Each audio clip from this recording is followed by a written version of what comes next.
سلام خانم گودرزی. سلام. امروز چه کاری دارید انجام میدید؟ دارم کار مسافر انجام میدم. چه خبره؟ نمیدونم، فکر کنم یه خبر خوبه دیگه.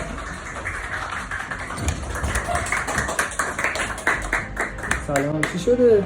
سلام. بازم فکر کنم یه خبر خوب دارید. بله. حوزه شینگن 2 نفر ویزایی داریم.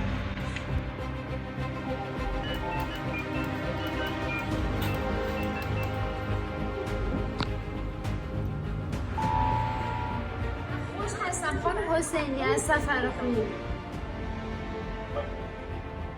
الو صدامو دارین؟ من خوش هستم عزیز دلم. الان از پشتیبانی به من خبر دادن که ویزاتون در اومده. بله بله. زنده باشین قربون شما.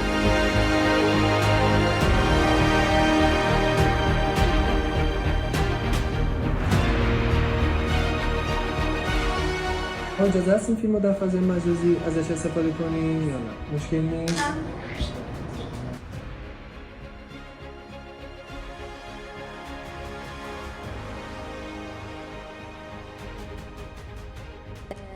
خانم آقا حسینی عزیز، می‌خواستم ببینم که پروسه کاریتون به چه صورت بود، چه مدت طول کشید؟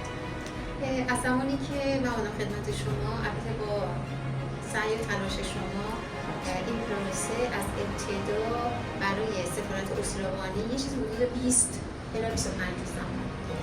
البته شما خیلی زحمت کشیدید، تمام راه‌ها و مسیرهایی که لازم بود رو معرفی فرمودید، کارهای ترجمه مدارکی که لازم بود همینا فراهم شد. بازم با همکاری شما و دوستان شما این کار به نحو احسن انجام شد و از اینجا جا داره که من تشکر کنم از گروه نسیم سفر خوب که واقعا همراه ما بودن.